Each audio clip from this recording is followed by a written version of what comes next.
গাড়িতে ঘুমানো ভালো কথা নয়।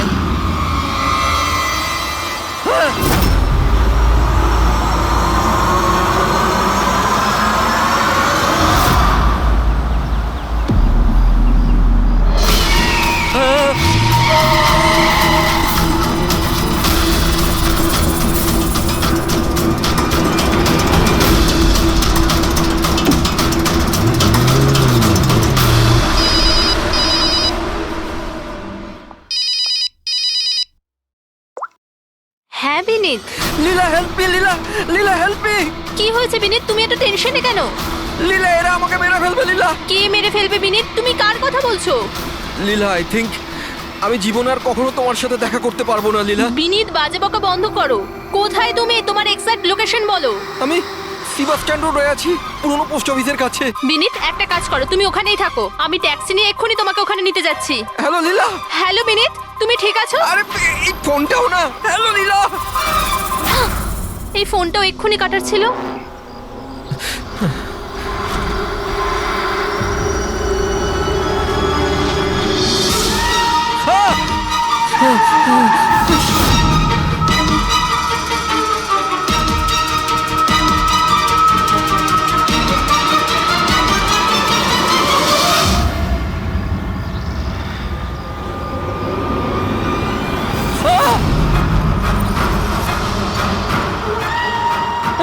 হে ভগবান, প্লিজ হেল্প মি। আমাকে আমার বাড়িতে ঠিক মতো পৌঁছে দাও প্লিজ।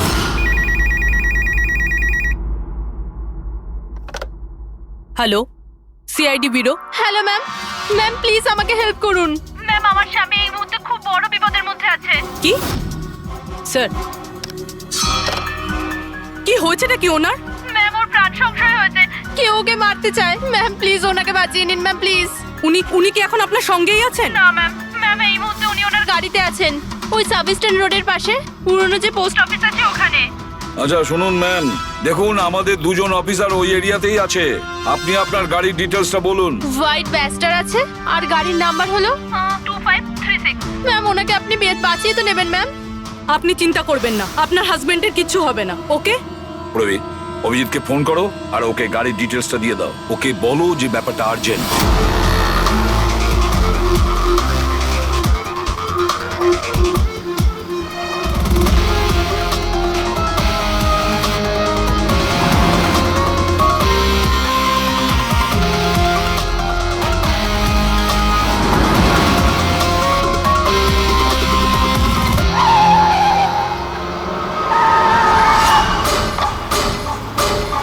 হ্যাঁ, এই নাম্বারটাই। ও গাড়ি এইভাবে কেন চালাচ্ছে? এ তো অ্যাক্সিডেন্ট করে দেবে।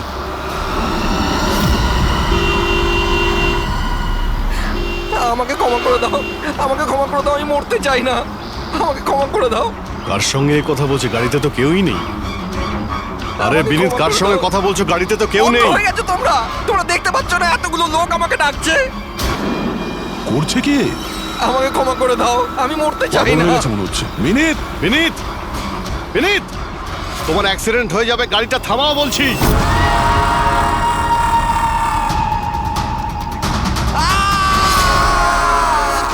আঙ্কেল, আমার সাথে খেলো না, খুব মজা হবে। বিনীত, গাড়ি থামাও, সাইডে দাঁড় করাও।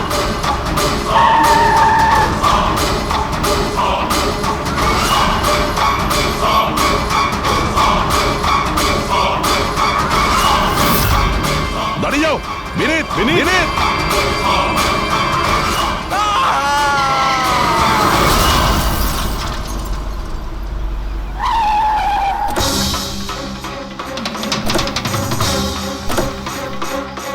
বিনীত, ও নো, এ তো মারা গেছে। স্মেল আসছে।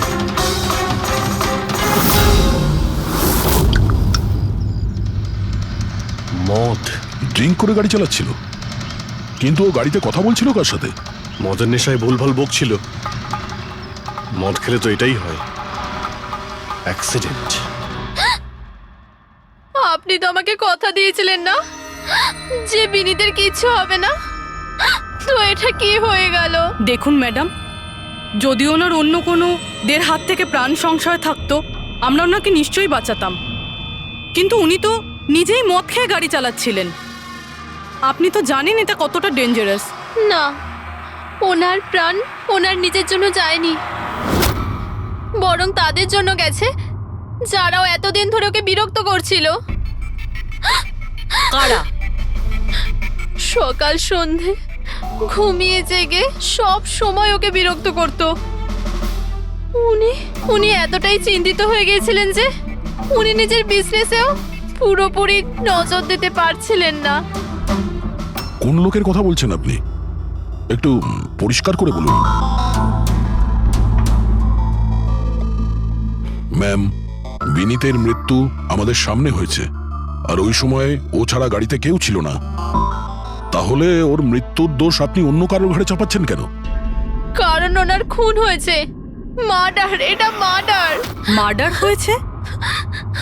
আপনি কি জানেন কারা করেছে এটা? আত্মারা।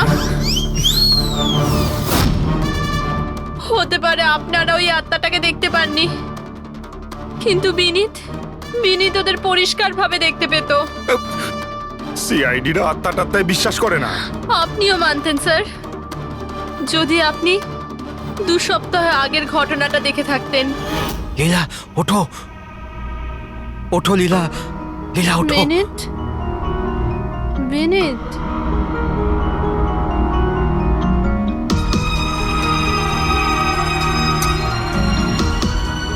বিনীত,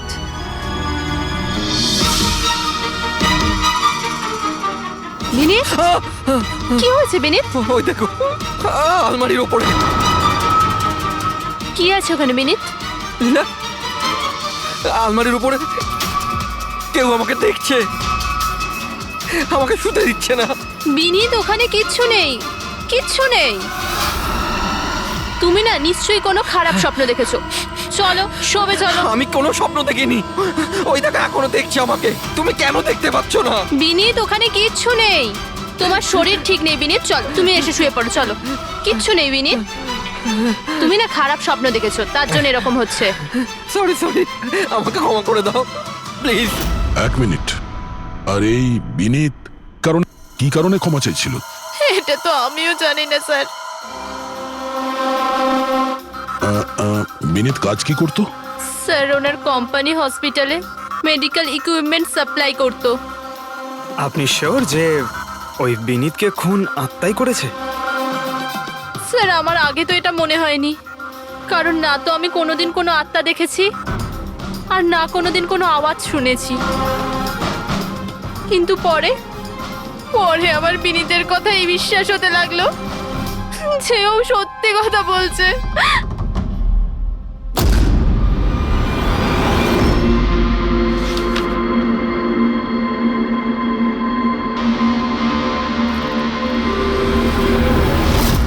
হ্যাঁ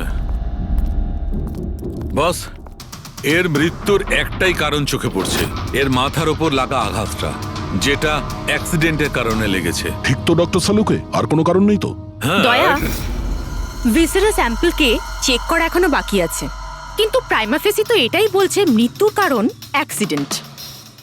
আর বস, এর রক্তের মধ্যে আমি অ্যালকোহল অনেকটা বেশি মাত্রায় পেয়েছি। ও, আমার মনে হচ্ছে সেই কারণেই ওর হ্যালুসিনেশন শুরু হয় আর ও ধাক্কা মেরে দেয়। তার মানে হলো এটা কোনো খুনের ব্যাপার নয়। আমরা চাইলেই ওদের বডিটা ফেরত দিয়ে দিতে পারি। যদি কোনো ডাউট থাকে সেটা ভিসারের স্যাম্পল থেকে জানা যেতে পারে। কি জানি স্যার, আমার কেমন যেন মনে হচ্ছে যে এই কেস অতটা সোজা নয়।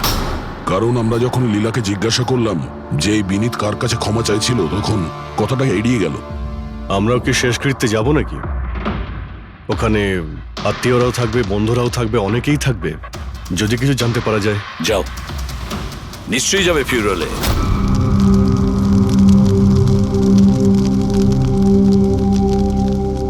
ঠিকই হয়েছে, মরে গেছে। খারাপ লোকেদের সাথে এটাই হওয়া উচিত। তুমি একদম ঠিক বলেছ, এই ধরনের লোকের এরকমই মৃত্যু হওয়া উচিত। ব্যাস, আর ওই দিনটার অপেক্ষা করছি যেদিন ওই দুজনেরও চিতা জ্বলতে দেখব। ওই দিন আমি তোমাদের দুজনকে অনেক বড় পার্টি দেব। কি সমস্যা কি তোমার? হ্যাঁ, এখানে একটা শোক পালন করার জায়গায় উৎসব পালনের কথা বলছো তোমরা? কেন করবো না উৎসব? আরে আসল উৎসব তো সেদিন হবে যেদিন এই দুজনেরও চিতা জ্বলবে। ওরা দুজনে চিতায় উঠুক কি না উঠুক, তুমি সিআইডি রাতে ঠিকই আসবে। স্যার, আপনারা যদি সিআইডির লোক হন তাহলে অপরাধীদের সাহায্য করার বদলে আমাদেরকে ন্যায় বিচার দেওয়া উচিত। এক মিনিট কি বলতে চাও পরিষ্কার করে বলো। স্যার, আমার নাম পুনিত, আর আমার বাবা পার্পল হসপিটালে ভর্তি ছিল। ভেন্টিলেটরে ছিলেন। ডাক্তারবাবু, নার্স নার্স, ডাক্তারবাবু কোথায়? Relax. আমার বাবা মারা যাবে এক্ষুনি। প্লিজ প্লিজ ডাক্তারবাবুকে বলুন। কি হয়েছে? কেন চিৎকার করছেন? চিৎকার করবো না তো কি করবো?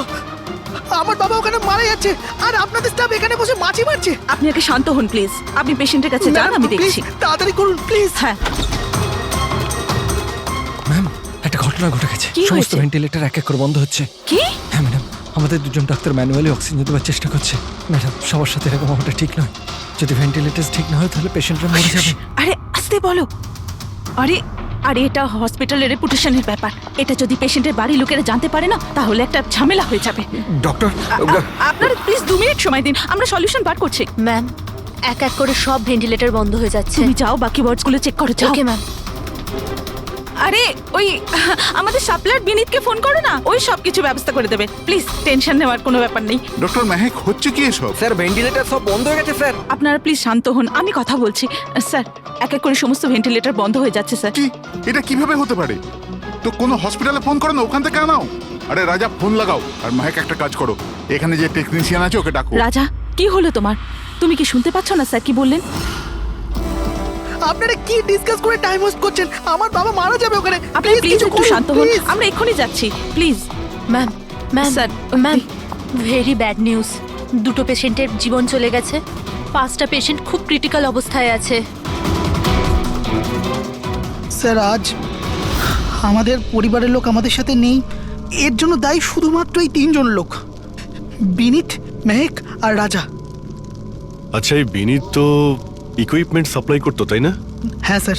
আর বাকি দুজন? স্যার, যেদিন এই ঘটনাটা ঘটেছিল সেদিন মেহেক ডক্টর ইনচার্জ ছিল আর রাজা হসপিটালে অ্যাডমিন সামলাতো। আচ্ছা, এনারা দুজনই কি শুধু হসপিটাল থেকে এসেছেন নাকি ওখান থেকে আরো অনেকে এসেছেন? এসছে স্যার, ওই হেড নার্স পরিণীতা, ওই শেখর যে মেনটেন্যান্সে ছিল, আর উনি ডক্টর কেদার, এই হসপিটালের মালিক। ঠিক আছে, এখন শান্ত হয়ে যাও। আমরা এই মামলার গভীরে যাব। যদি তোমার বাবার সঙ্গে কোনো অন্যায় হয় তো ন্যায় বিচার তুমি নিশ্চয়ই পাবে।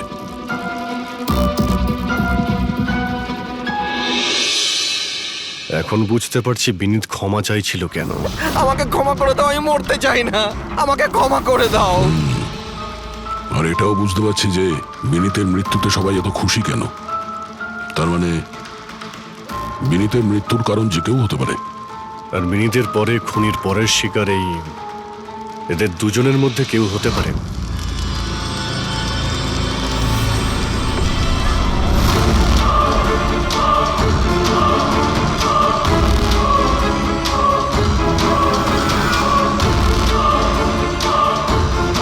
আমাকে ক্ষমা করে দাও। তুমি আমাকে কেন মরতে দিলে? আমার পিছু নিও না।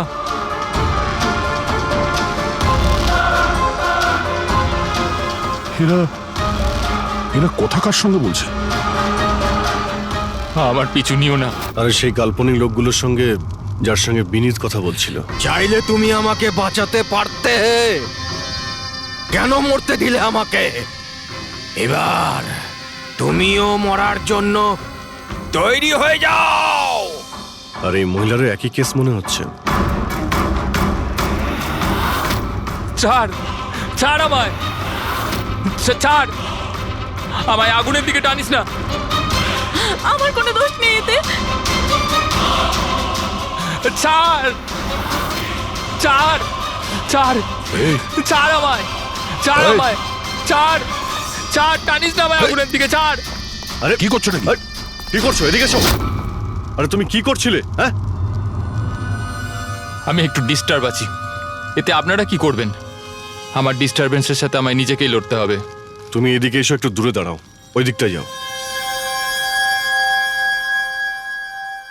তাহলে অনেক লোক আছে যারা বিনীতের মৃত্যু সংবাদ শুনে আনন্দিত, হ্যাঁ? হ্যাঁ স্যার, আর এখন ওরা মেহেকার রাজার মৃত্যুর খবর শুনতে চাইছে।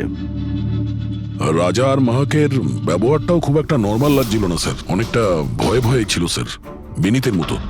স্যার, ভিসারের স্যাম্পলের রিপোর্ট চলে এসেছে। গুড। কোনো গন্ডগোল আছে? হ্যাঁ,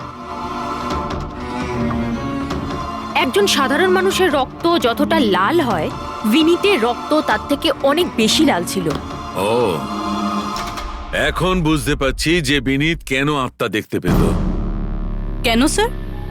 পুরবী, মানুষের রক্ত যখন সাধারণের থেকে অনেক বেশি লাল হয়, তার মানে এইটা দাঁড়ায় যে ওই মানুষটি অনেক বেশি দীর্ঘ সময় ধরে কার্বন কম্পাউন্ডের সংস্পর্শে ছিল, আর এই কার্বন কম্পাউন্ডের কারণেই ওর হ্যালুসিনেশন হতো ভীষণ ভাবে। তার মানে কেউ জেনে শুনে বিনীতকে ওই কার্বন কম্পাউন্ডের সংস্পর্শে এনেছিল, যার ফলে বিনীতের মানসিক অবস্থা খারাপ হয়ে গেল আর ওর মৃত্যুর কারণও হয়ে গেল। স্যার, খুনি এই কার্বন কম্পাউন্ড পেল কোথায়? এই আমাদের আশেপাশেই সব জায়গায় কার্বন কম্পাউন্ড ছড়িয়ে আছে। মডার্ন জীবনে আমরা যতগুলো মেশিনারি ব্যবহার করছি, ওই সবগুলো, প্রায় সবগুলো কার্বন কম্পাউন্ড ছড়ায়। হ্যাঁ, যে কেউ মেশিনের উপর এরকম কারুকার্য করে এটা করতেই পারে।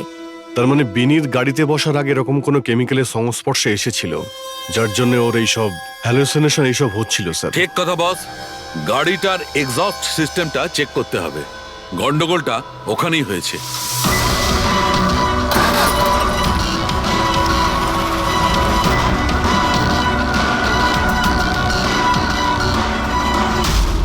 সালুঙ্কে স্যার তো ঠিকই বলছিলেন স্যার, পেট থেকে তো কেমিক্যাল বেরিয়ে আসছে। একটা কথা তো তাহলে ঠিক পঙ্কজ, ওই আত্মা টাত্মা বলে কিচ্ছু ছিল না। হ্যাঁ স্যার, তার মানে এখন খুনির নিশানায় দুজন রয়েছে, রাজা আর মেহেক।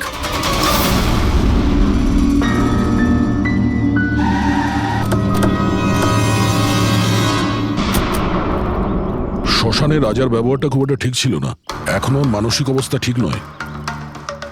আরে স্যার, দরজা তো খোলা। আচ্ছা, খুনি রাজার কাছে পৌঁছে যায়নি তো? এসব কি হচ্ছে? ক্যান্ডেলস,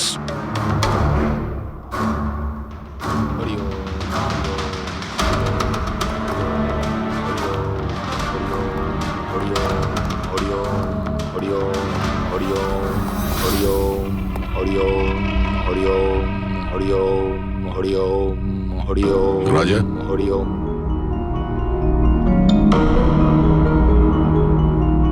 এখন ঠিক আছো?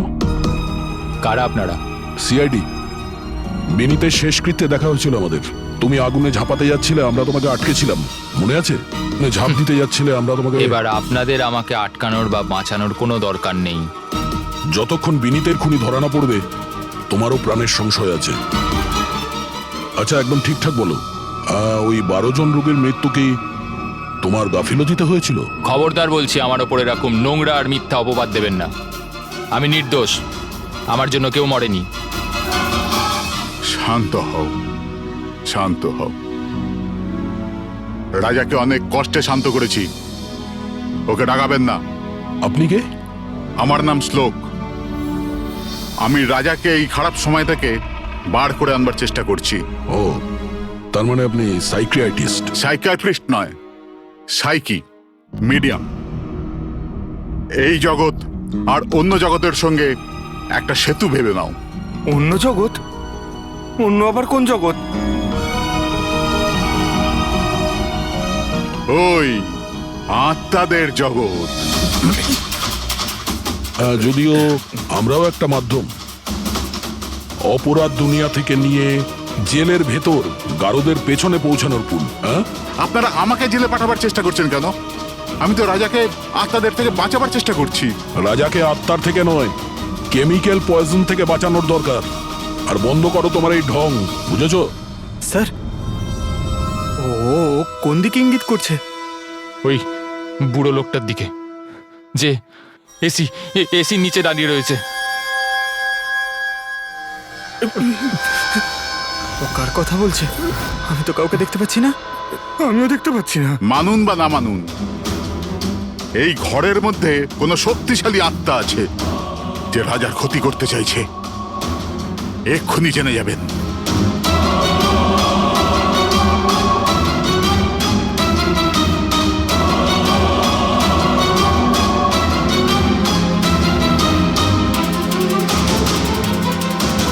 মিটার দিয়ে আত্মা দেখা যাবে?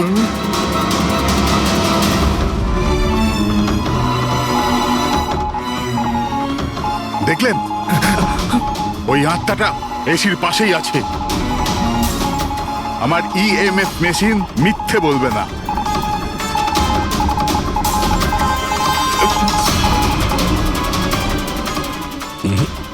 তবে আমাদের ওই মিটার ভুল হতে পারে না, বুঝলে ফ্রেডি? মনে হচ্ছে রাজার ও কার্বন কম্পাউন্ডের অ্যাকশন ওর গাড়ির থেকেই হয়েছে। একটা কাজ করো, এই মিটারটা নিয়ে যাও, ওর গাড়িটা চেক করো। ফ্রেডি। পঙ্কজ, তাহলে বলো, তুমি বিনীতের ফিউরিনালে কি দেখেছো? আমি কাউকে দেখিনি, আমি কিছু দেখিনি। মিথ্যা কথা বলো না। যদি কিছু দেখেই না থাকো তাহলে পালালে কেন? আমি মিথ্যে বলছি না, আমি সত্যি কাউকে দেখিনি। আচ্ছা, হাসপাতালে যে 12 জন মারা গিয়েছিল সেটা কি তোমার গাফিলতির জন্যই হয়েছিল? আমার গাফিলতিতে? দেখুন, আমার দ্বারা যতটা সম্ভব আমি সব চেষ্টা করেছি। আমি ডাক্তার কেদারের সঙ্গে কথা বলেছিলাম, কিন্তু উনি তো কোনো অ্যাকশনই নিলেন না। তাহলে আমি আর কি করতে পারি? আচ্ছা, তার মানে হলো এটা ডক্টর কেদারের ভুল। ওনার থেকেও তো বেশি দোষ ছিল ওই রাজা। ওর একবার দেখা উচিত ছিল যে ভেন্টিলেটরস গুলো কাজ করছে কি না, ওগুলো সময় মতো সার্ভিসিং হচ্ছে কি না। তাহলে কি দোষী রাজা? রাজা আর বিনীত দুজনেই। বিনীতেরও ভেন্টিলেটর সাপ্লাই করার আগে দেখে নেওয়া উচিত ছিল যে ওগুলো ঠিকঠাক কাজ করছে কি না। কতগুলো জীবন নির্ভর করছিল ওই ভেন্টিলেটরস গুলোর উপরে। মনে হচ্ছে রাজা আর বিনীতের জন্য তোমার মনে অনেক রাগ আছে। বিনীতের মৃত্যুতে নিশ্চয়ই খুশি হয়েছো তুমি? এটা কি বলছেন আপনি? একদমই না। আমি একজন ডক্টর, আর আমার কাজ হলো একজন পেশেন্টের জীবন বাঁচানো। কারণ মৃত্যুতে আমি কি করে খুশি হব?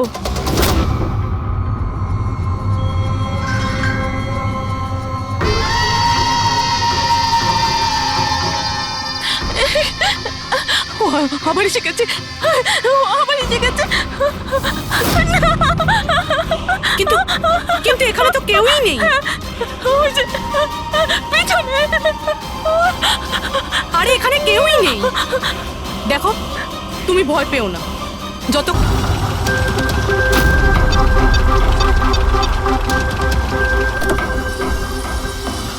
গাড়ির এসিতে তো কার্বন কম্পাউন্ড নেই। বাড়ির ভেতরে গিয়ে দেখা যাক, চল।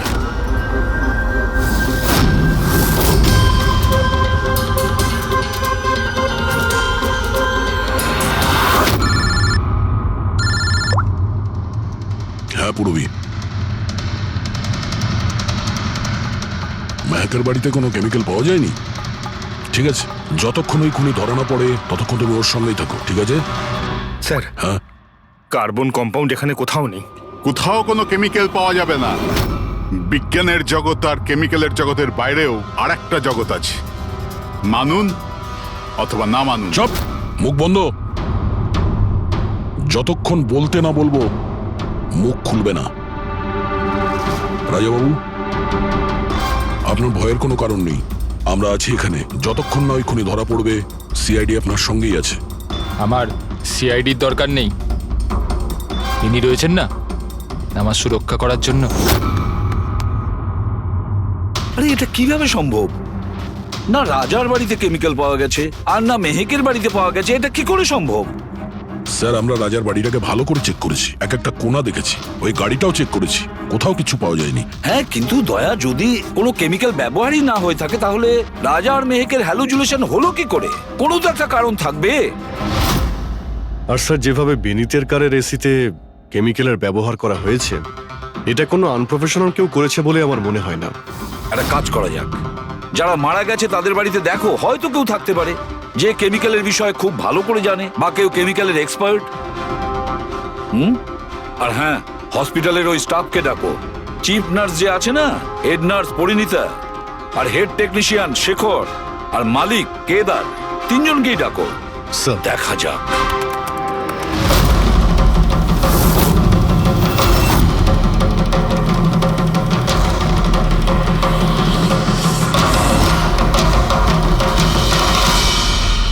তোমার নাম শেখর, তাই তো? Yes sir. হসপিটালের হেড মেকানিক, মেইন টেকনিশিয়ান। তার মানে হসপিটালে যদি কোনো মেশিনে প্রবলেম হলে সবার প্রথমে তোমার কাছে খবর আসে। হ্যাঁ স্যার, ঠিক। তাহলে হসপিটালের ভেন্টিলেটর খারাপ ছিল সেটা তুমি জানতে না? স্যার, প্রথম থেকেই জানতাম। তাহলে কেন কিছু করনি? কাউকে কিছু বলনি কেন? হ্যাঁ স্যার, এতে আমার কোনো দোষ নেই। তাহলে কার ভুল ছিল? স্যার, আমি প্রথমে মেহেককে ভেন্টিলেটরের ব্যাপারে বলেছিলাম যে ভেন্টিলেটরসে প্রবলেম আছে আর যে কোনো সময় খারাপ হতে পারে। এটা তুমি ভেন্টিলেটর বন্ধ হওয়ার আগেই জানিয়েছিলে? ইয়েস স্যার, 1 সপ্তাহ আগে। ম্যাম, আমি আপনাকে একটা নোটিশ পাঠিয়েছিলাম, ওয়ার্ডের ভেন্টিলেটরগুলো ঠিকমতো কাজ করছে না। ও, আমি তোমার চিঠিটা পড়েছি শেখর, তুমি টেনশন নিও না, আমি কিছু একটা করছি। কিন্তু ম্যাম, ব্যাপারটা খুব আর্জেন্ট। হ্যাঁ হ্যাঁ, আমি জানি। ডক্টর মেহেক, ইয়েস ম্যাম আপনাকে অ্যাকাউন্টস ডিপার্টমেন্টে এক্ষুনি ডেকেছে। ও হ্যাঁ, আসছি। Don't Okay, worry ma'am. Shekhar, আমি নিশ্চয়ই কিছু ব্যবস্থা নেব, পাক্কা। কিন্তু স্যার, উনি আমার কথাটা সিরিয়াসলি নিলেন না। হ্যাঁ, মেহেক ভেন্টিলেটরস খারাপ হওয়ার সময় পেশেন্টদের বাঁচানোর খুব চেষ্টা করেছিল, কিন্তু রাজা স্যার এত ঘাবড়ে গেলেন যে কিছু করতেই পারলেন না। শেখর বাবু, তুমি কতটা সত্যি বলছো আর কতটা মিথ্যে সেটা তো আমরা জেনেই নেব। স্যার, মেহেকের কোনো ভুল ছিল না। ও ভেন্টিলেটর খারাপ হওয়ার কথা আমাকে প্রথমেই বলে দিয়েছিল। তারপর আপনি কি করলেন? স্যার, আমি হসপিটালের অ্যাডমিন হেডকে বলে দিয়েছিলাম, রাজাকে, কারণ হসপিটালের যতগুলো মেশিন আছে সেগুলো দেখাশোনার দায়িত্ব অ্যাডমিন হেডেরই। তাহলে এই সমস্ত কিছু আপনি রাজাকে বললেন আর আপনার দায়িত্ব শেষ হয়ে গেল। আপনি তো এই হসপিটালের মালিক, তাই না? তাহলে এভাবে দায়িত্ব শেষ হয়ে যায় কি করে আপনার? স্যার, আমি আমার দায়িত্ব পালন করেছি, সেই জন্য তো আমি নিজে গিয়েছিলাম রাজার কেবিনে। রাজা। হ্যাঁ স্যার। এসব কি করছো? আরে এগুলো দরকারি নয়। এতগুলো রোগীর শ্বাস প্রশ্বাস ভেন্টিলেটরের সাহায্যেই চলছে, আর তুমি এখানে বসে আছো। আরে কিছু করো। হ্যাঁ স্যার, আমি এক্ষুনি সাপ্লাইয়ের সাথে কথা বলে ভেন্টিলেটর চেঞ্জ করে দিচ্ছি। প্লিজ প্লিজ তাড়াতাড়ি করো। স্যার, আমি বুঝতে পারছি না যে ও ভেন্টিলেটর কেন পাল্টালো না। আমি অবাক হচ্ছি স্যার যে কেউ কেদারবাবুর দিকে আঙুল তুলছেন না। সবাই রাজা, বিনীত আর মেহেকের পিছনে পড়ে আছে। সেটাই মেহেকের তো, পিছনে পড়ে হসপিটালের মালিক না কেদার বাবু?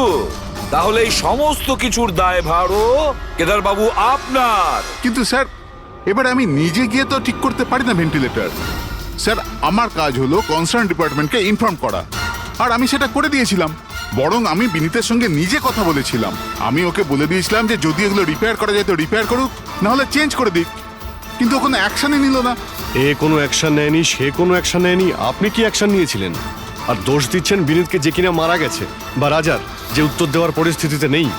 স্যার, যেটা সত্যি ছিল ওটা আমি আপনাদের বলে দিলাম। সেটা এবার মানবেন কি মানবেন না স্যার, আপনাদের ব্যাপার। পরিণীতা স্যার। হসপিটালের হেড নার্স, তাহলে তুমি হসপিটালের ব্যাপারে নিশ্চয়ই সবকিছু জানো। হ্যাঁ স্যার। তাহলে এবার সত্যি করে বলো, এই যা কিছু হয়েছে কার গাফিলতির কারণে হয়েছে? তাড়াতাড়ি বলো। হ্যাঁ স্যার, বলছি। আমার সাথে বিশ্বাসঘাতকতা করার চেষ্টা করো না রাজা। আর হ্যাঁ, যদি মেশিনে কোনো ফিজিক্যাল ড্যামেজ থাকে তাহলে সেটা ওয়ারেন্টিতে আসে না। যদি তোমার নতুন ভেন্টিলেটর চাই তাহলে তোমাকে পুরো কস্ট পে করতে হবে, বুঝেছো? আমি তোমার থেকে বাজে লোক আজ অব্দি আমার জীবনে দেখিনি। এবার থেকে না তো আমাদের হসপিটাল তোমার থেকে কিছু কিনবে, না তো শহরের আর কোনো হসপিটাল। শোনো, এসব হুমকি অন্য কাউকে দেবে। তুমি জানো না আমি কে, যা করার করে নাও।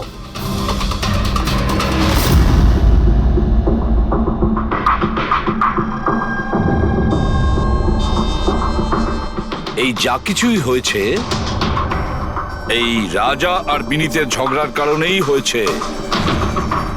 দুজনের ঝগড়াতে স্যার এতগুলো লোকের প্রাণ চলে গেল। তবে নতুন ভেন্টিলেটরের ব্যবস্থা রাজার করা উচিত ছিল। স্যার, এই রোগীদের পরিবারের মধ্যে 3 জন এমন আছে যারা কেমিক্যাল ইঞ্জিনিয়ারিং করেছে। আচ্ছা, 3 জন? তাহলে ওদের ঠিকুজি কুষ্টি বের করো, দেখি কি আছে।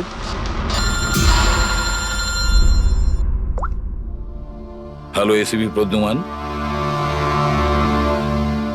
হোয়াট? ঠিক আছে, আমরা এক্ষুনি পৌঁছচ্ছি।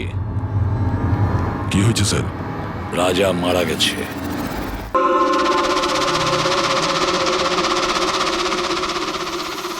দয়া, এর মৃত্যু তো মাথায় চোট লাগার কারণেই হয়েছে। মনে হচ্ছে ছাদ থেকে লাফ দিয়েছে।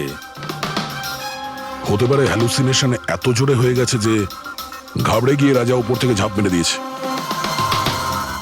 আর তুমি খেয়াল রাখছিলে না এর? এই খেয়াল রেখেছো তুমি? হ্যাঁ স্যার, রাজা তো একদম শান্ত হয়ে শুয়ে পড়েছিল। আমি কি করে জানবো যে হঠাৎ করে উঠে পড়বে আর আত্মহত্যা করে ফেলবে?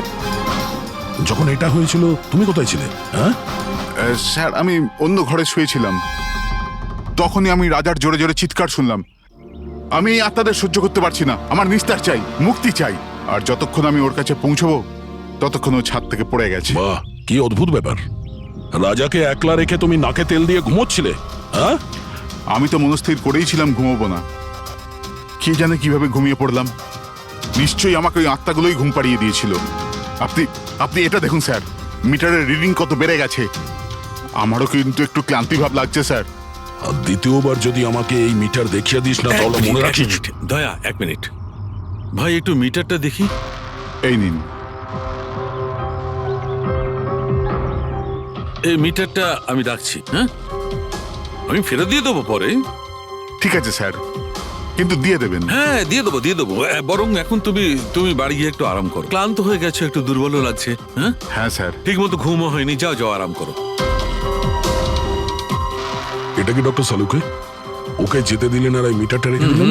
দয়া, এই যে মিটারটা না, এটা খুব কাজের জিনিস।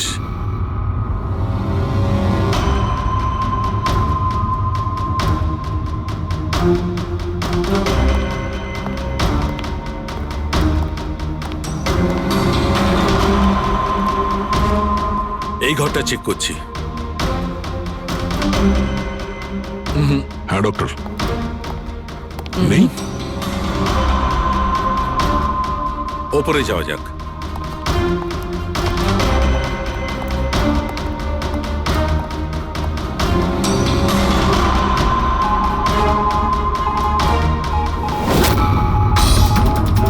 আরে সালুঙ্কে স্যার, সাবধানে! এই নিডলটা তো একেবারে জঙ্গলি ঘোড়ার মতো দৌড়চ্ছে। মাই গড, আমরা এখানে এইভাবে দাঁড়িয়ে থাকতে পারি না দয়া। আমাদের প্রোটেক্টিভ পোশাক পরতে হবে। Protective gears? ওটা কি কারণে ডক্টর? আরে দয়া, আমাদের সুরক্ষার জন্য।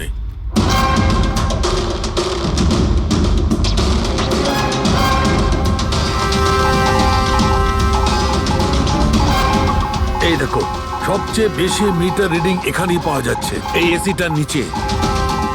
মনে স্যার ওই পঙ্কজ, খবরদার খবরদার যদি আত্মার নাম নিয়েছো। স্যার, এই মিটারটা কোন দিকে ইঙ্গিত করছে? বলছি বাইরে চলো, বাইরে চলো।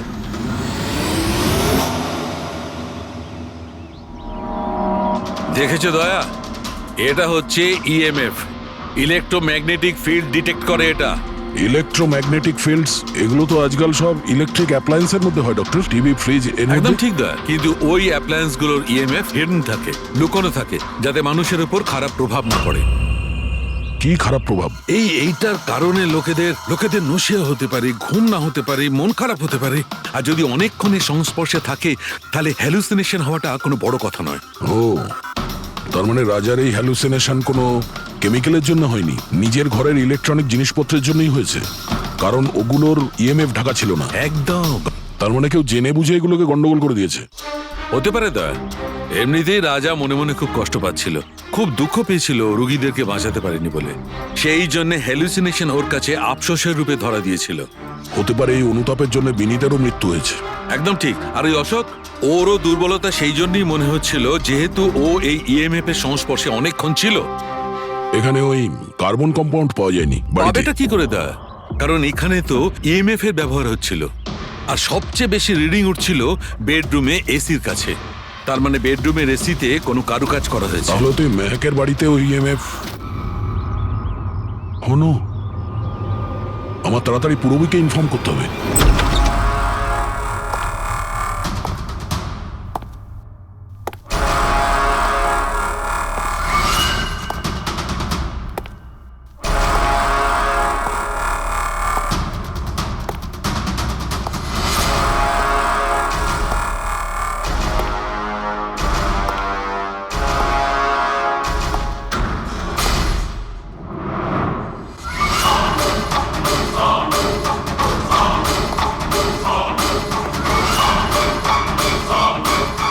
আমাকে একবার মেরে শান্তি হয়নি তোমার?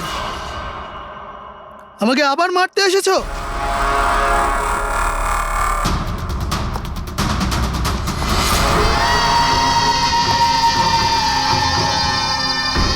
তুমি?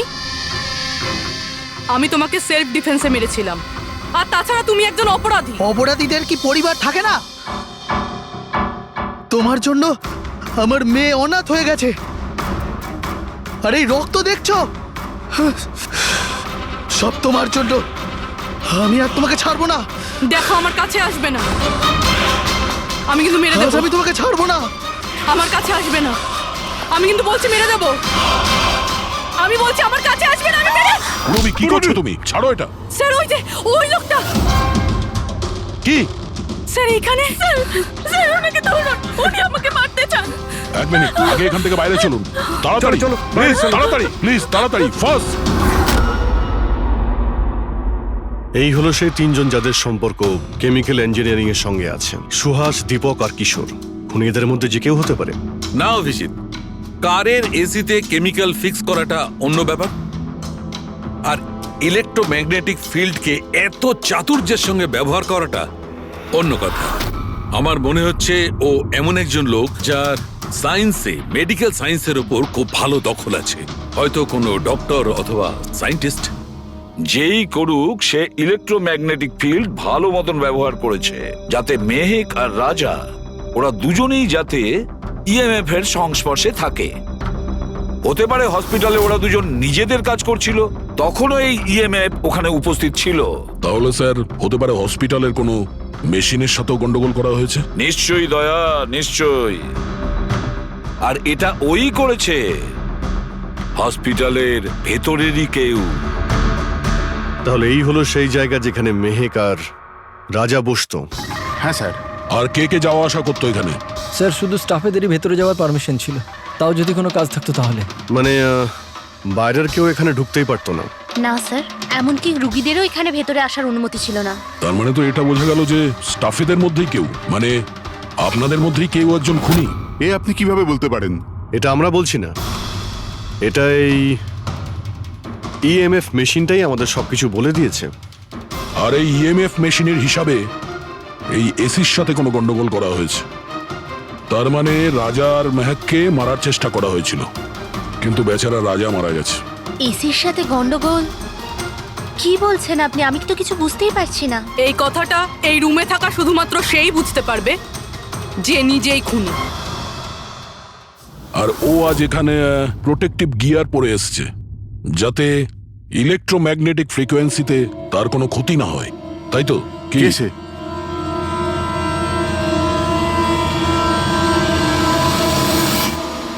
এদিকে এসো।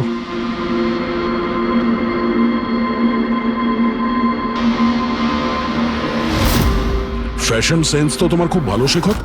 জামা কাপড়ের ভেতরে এই সুরক্ষা কবচ।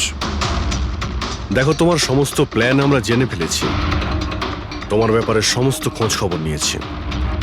তুমি এখানকার এমন একজন টেকনিশিয়ান যে এসির সঙ্গে কোনো গন্ডগোল করতে পারে। এখন তাড়াতাড়ি বলো, কেন করেছো তুমি এসব? আমি করেছি এসব। আর কি ভুল করেছি আমি যদি মেহেক, বিনীতা, রাজার ওপর অভিযোগ লাগিয়েছি তো? এদের জন্য 12টা পেশেন্টের মৃত্যু হয়েছে, যেটা আমি দেখতে পারিনি। তারপর আমি ভাবলাম যে এদের এরকমই মৃত্যু দেওয়ার প্রয়োজন আছে, যেভাবে 12টা পেশেন্ট মারা গেছে। সেই জন্য আমি ইএমএফ আর কার্বন কম্পাউন্ডের বিষ ব্যবহার করেছি ওদের মারার জন্য, যাতে এদেরকে এমন মৃত্যু দিতে পারি, মৃত্যু নয়, একটা ভয়ঙ্কর মৃত্যু। আর এটাই আমার ন্যায় বিচার। শাস্তি দেওয়ার অধিকার শুধুমাত্র আইনের আছে, অন্য কারো নয়, বুঝেছো? তুমি জানতে যে এই কেমিক্যাল ব্যবহার করলে ওদের হ্যালুসিনেশন হবে, ওই মারা যাওয়া রোগীগুলো ওরা সামনে দেখতে পাবে, যার জন্য ও পাগল হয়ে যাবে, তাই তো?